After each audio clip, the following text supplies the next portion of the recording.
नमस्कार दोस्तों, स्वागत है आपका अपने YouTube channel target civil services में। आज है 3 दिसंबर और मध्य प्रदेश के डेली करंट अफेयर में आज हम 3 दिसंबर से जितने भी मध्य प्रदेश करंट अफेयर से इंपॉर्टेंट क्वेश्चंस होंगे उन पर डिस्कस करेंगे। तो लेक्चर लास्ट तक ध्यान से देखिएगा। दोस्तों, जिसको भी मध्य प्रदेश करंट अफेयर की PDF परचेज करना है तो वो हमारे व्हाट्सएप नंबर 9111920612 पर मैसेज कर इसको परचेज कर सकते हैं।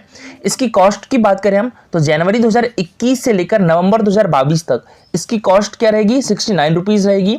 नवंबर 2021 से लेकर नवंबर 2022 तक इसकी कॉस्ट 59 रुपीज रहेगी और जनवरी 2022 से लेकर नवंबर 2022 तक परचेज करना है आपको तो इसकी कॉस्ट मात्र 49 रुपए रहेगी। देखिए दोस्तों, आज है 3 दिसंबर और आज ही के दिन 1984 में हमारे मध्य प्रदेश के भोपाल शहर में एक भयानक औद्योगिक दुर्घटना हुई थी। कब हुई थी? 3 दिसंबर 1984 को। MPPSC 2021 में एक प्री में क्वेश्चन भी पूछा गया था कि भोपाल गैस त्रासदी कब हुई थी? 1984 में हुई थी। ठीक है, डेट भी याद रखिएगा, 3 दिसंबर को हुई थी। दोस्तों, भोपाल गैस कांड या भोपाल गैस त्रासदी के नाम से जाना जाता है।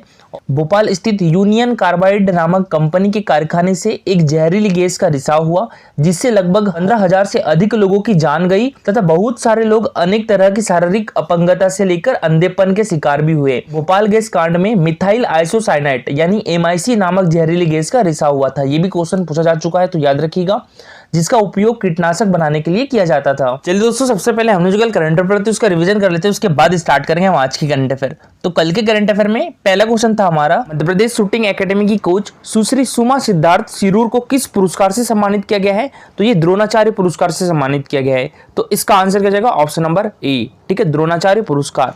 देखिए दोस्तों, द्रोणाचार्य पुरस्कार जो है वो हमारे देश में खेल के क्षेत्र में कोचेस को दिया जाता है और कोचेस को दिया जाने वाला सर्वश्रेष्ठ पुरस्कार कौन सा है? तो वो द्रोणाचार्य पुरस्कार है।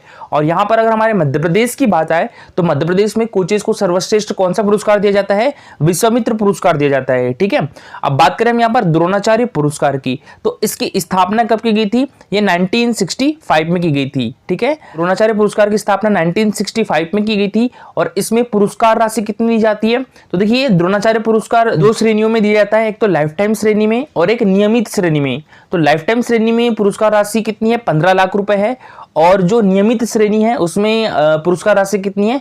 10 लाख रुपए है। ये सुमा सिद्धार्थ सिरूर को किस श्रेणी में दिया गया है? तो ये नियमित श्रेणी में दिया गया है। ठीक है, तो याद रखिएगा, द्रोणाचार्य पुरस्कार की स्थापना 1965 में की गई थी। इसमें पुरस्कार राशि जो है वो लाइफ टाइम श्रेणी में 15 लाख रुपए है, नियमित श्रेणी में 10 लाख रुपए है। हमारे देश में खेल के क्षेत्र में दिए जाने वाला सर्वश्रेष्ठ पुरस्कार कौन सा है? मेजर ध्यानचंद खेल रत्न पुरस्कार है। ठीक है, मोस्ट इंपोर्टेंट है, याद रखिएगा।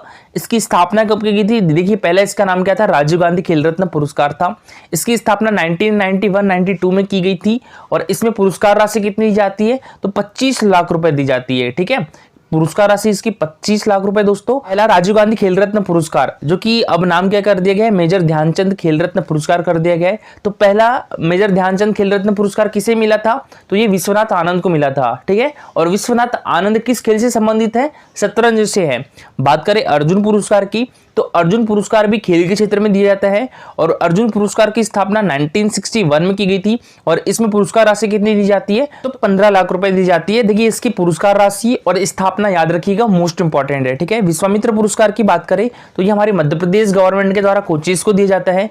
इसकी स्थापना 1994 में की गई थी। पुरस्कार राशि कितनी है? तो 2 लाख रुपए है। हमारे मध्य प्रदेश में भी खेल पुरस्कार दिए गए हैं। तो अभी हाल में विश्वामित्र पुरस्कार 3 प्रशिक्षकों को मिला है। उनका नाम क्या है? कराटे के प्रशिक्षक पारितोष शर्मा को भी विश्वामित्र पुरस्कार मिला है और पारितोष शर्मा का संबंध किस डिस्ट्रिक्ट से है? ग्वालियर से है। ठीक है, पारितोष शर्मा का संबंध किस खेल से है? तो कराटे से है। इनका संबंध किस डिस्ट्रिक्ट से है?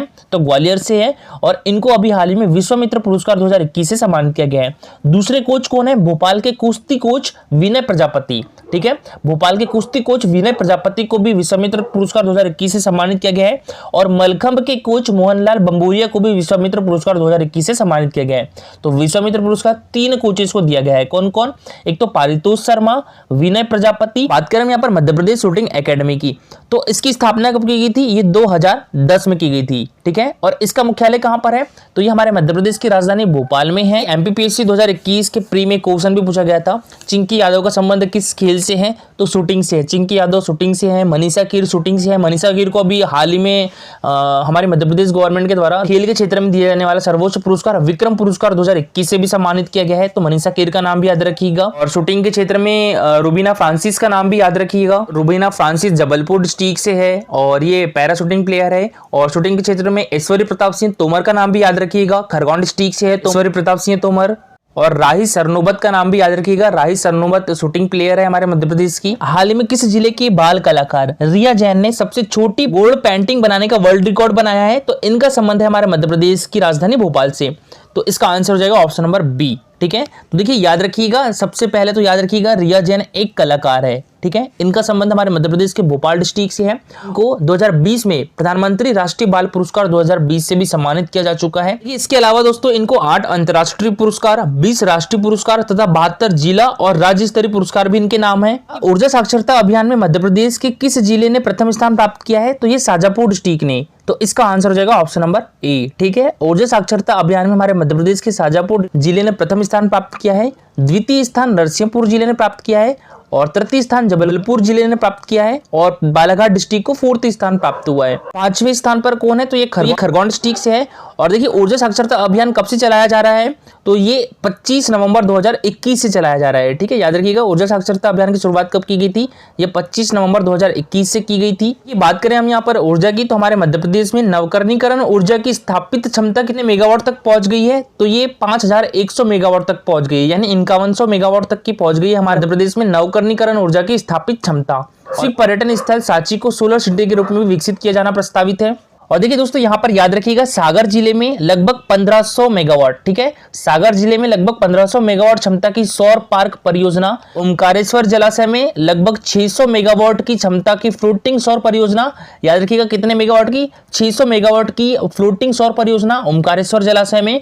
और छतरपुर डिस्ट्रिक्ट में लगभग 1500 मेगावाट सौर परियोजना स्थापित करने की कार्यवाही प्रचलित है। और हमारे मध्य प्रदेश में 750 मेगावाट क्षमता की पवन एवं सोलर हाइब्रिड परियोजना की स्थापना की जा रही है। और देखिए यहाँ पर हम बजट की बात करें ऊर्जा क्षेत्र में, तो देखिए 2021-22 में हमारे मध्य प्रदेश का ऊर्जा क्षेत्र में बजट कितना था? तो ये 17,908 करोड़ रुपए था। ये कब की बात हो रही है? वर्ष 2021-22 के लिए। और 2022-23 में बजट कितना कर दिया गया था ऊर्जा क्षेत्र में? 23,255 करोड़ रुपए। ठीक है, तो ये लगभग कितने प्रतिशत बढ़ाया गया था? 30% बढ़ाया गया था। 30% बढ़ाया गया था, तो ये परसेंट याद रखिएगा। ठीक है, ऊर्जा क्षेत्र में कितने प्रतिशत की वृद्धि की गई थी? 30% की वृद्धि की गई थी बजट क्षेत्र में। चल दोस्तों अब स्टार्ट करते हैं आज की करंट अफेयर। तो आज की करंट अफेयर में पहला क्वेश्चन है हमारा और ये मोस्ट इंपॉर्टेंट क्वेश्चन है। हाल ही में इंदौर के राजीव लक्ष्मण करंदीकर को किस आयोग का अध्यक्ष नियुक्त किया गया है? तो इनको राष्ट्रीय सांख्यिकी आयोग का अध्यक्ष नियुक्त किया गया है। तो इसका आंसर हो जाएगा ऑप्शन नंबर सी। ठीक है, याद रखिएगा मोस्ट इंपॉर्टेंट है। अभी हाल ही में राष्ट्रीय सांख्यिकी आयोग का अध्यक्ष किसे नियुक्त किया गया है? राजीव लक्ष्मण करंदीकर को। इनका संबंध हमारे मध्य प्रदेश के इंदौर डिस्ट्रिक्ट से है और यह है राजीव लक्ष्मण करंदीकर। और बात करें यहाँ पर राष्ट्रीय सांख्यिकी आयोग की, तो इसकी स्थापना कब की गई थी? 2006 में की गई थी। ठीक है, किस समिति की सिफारिश पर की गई थी? रंगराजन की अध्यक्षता वाली आर्थिक सलाहकार समिति की सिफारिश पर राष्ट्रीय सांख्यिकी आयोग की स्थापना की गई थी। बात करें यहाँ पर राष्ट्रीय अनुसूचित जनजाति आयोग की, तो इसके अध्यक्ष कौन है दोस्तों? तो ये है हर्ष चौहान। ठीक है, राष्ट्रीय अनुसूचित जनजाति आयोग के अध्यक्ष कौन है? हर्ष चौहान है। और हर्ष चौहान का संबंध भी हमारे मध्य प्रदेश के इंदौर डिस्ट्रिक्ट से है। ठीक है, तो याद रखिएगा मोस्ट इंपॉर्टेंट है दोस्तों। और राष्ट्रीय अनुसूचित जाति आयोग के अध्यक्ष कौन है? तो विजय सापला है। ठीक है, राष्ट्रीय अनुसूचित जनजाति आयोग के अध्यक्ष हर्ष चौहान है, राष्ट्रीय अनुसूचित जाति आयोग के अध्यक्ष विजय सापला है। देखिए दोस्तों मैं आपको राष्ट्रीय अनुसूचित जनजाति आयोग और राष्ट्रीय अनुसूचित जाति आयोग के बारे में बताता हूं। तो राष्ट्रीय अनुसूचित जनजाति आयोग किस अनुच्छेद में है?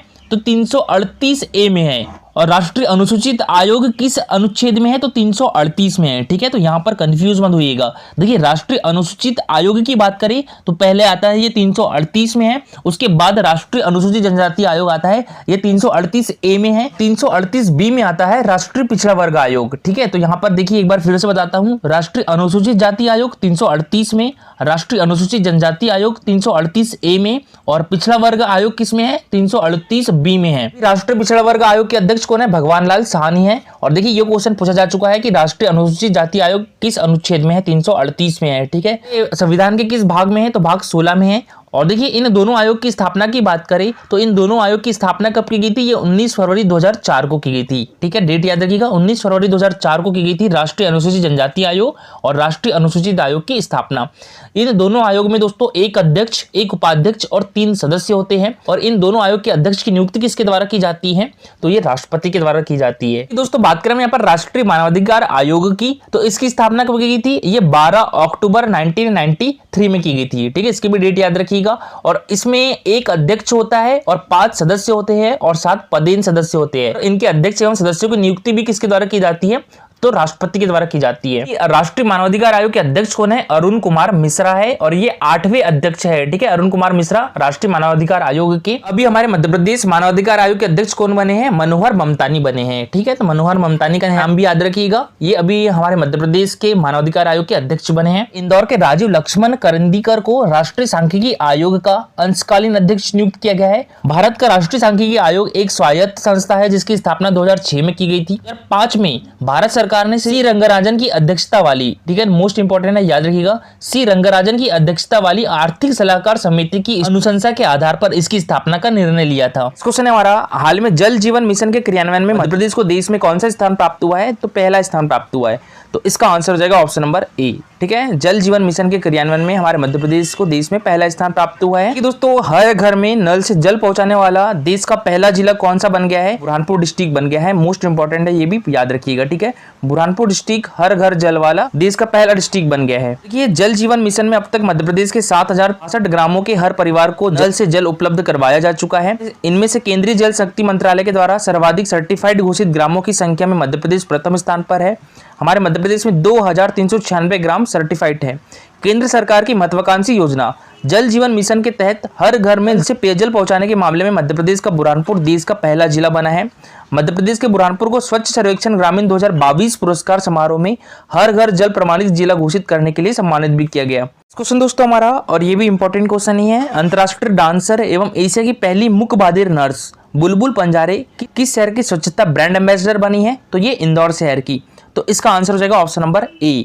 और ये है बुलबुल पंजारे दोस्तों, ये अभी हाल ही में इंदौर की स्वच्छता ब्रांड एम्बेसडर बनी है। अंतर्राष्ट्रीय डांसर एवं एशिया की पहली मुक बधिर नर्स बुलबुल पंजारे अंतर्राष्ट्रीय डांसर है एवं एशिया की पहली मुक बधिर नर्स भी है। और इन्होंने दिव्यांग श्रेणी में प्रधानमंत्री पुरस्कार सहित कई पुरस्कार जीते हैं। और इनको अभी हाल ही में स्वच्छ इंदौर ब्रांड एम्बेसडर नियुक्त किया गया है। और अभी हाल ही में हमारे मध्य प्रदेश के इंदौर को लगातार 6वीं बार देश का सबसे साफ सुथरा शहर होने का सम्मान भी मिला है। और स्वच्छ सर्वेक्षण 2022 में सर्वश्रेष्ठ प्रदर्शन करने वाले राज्यों की श्रेणी में मध्य प्रदेश ने पहला स्थान हासिल किया है। देखिए दोस्तों कल का हमारा क्वेश्चन था, न्यूजीलैंड में आयोजित कॉमनवेल्थ पावर लिफ्टिंग चैंपियनशिप में हमारे मध्य प्रदेश की शिवपुरी की बेटी मुस्कान शेख खान ने कौन सा पदक जीता है, तो इनके द्वारा स्वर्ण पदक जीता गया है। तो इसका आंसर हो जाएगा ऑप्शन नंबर ए, स्वर्ण पदक। और इन्होंने दोस्तों 4 गोल्ड मेडल जीते हैं। ठीक है, तो याद रखिएगा मुस्कान शेख खान का संबंध किस खेल से है, पावर लिफ्टिंग से है। इनका संबंध किस डिस्ट्रिक्ट से है, तो शिवपुरी डिस्ट्रिक्ट से है। दोस्तों आज के लिए आपका क्वेश्चन है, ये मोस्ट इंपोर्टेंट क्वेश्चन है, भोपाल गैस त्रासदी के समय डॉक्टर नरेंद्र प्रसाद मिश्रा ने अपनी सूझबूझ से सैकड़ों पीड़ितों का इलाज किया था। इनको भारत सरकार के द्वारा किस सम्मान से सम्मानित किया गया है, पद्मश्री 2022, पद्म भूषण 2022, पद्म विभूषण 2022 या ज्ञानपीठ पुरस्कार 2021। तो इसका आंसर कमेंट बॉक्स में सभी लोग दीजिएगा। देखिए दोस्तों ये है हमारा Telegram channel target civil services. तो इस पर डेली 20 क्वेश्चन के क्विजेस होते हैं, तो इसमें आप भी पार्टिसिपेट कर सकते हो। टेलीग्राम चैनल के लिंक आपको हमारे वीडियो के डिस्क्रिप्शन बॉक्स में मिल जाएगी। दोस्तों लेक्चर अच्छा लगा हो तो लाइक और शेयर जरूर करिएगा। अगर आप इस चैनल पर नए हो तो सब्सक्राइब भी कर लीजिए। Thank you so much for watching this video.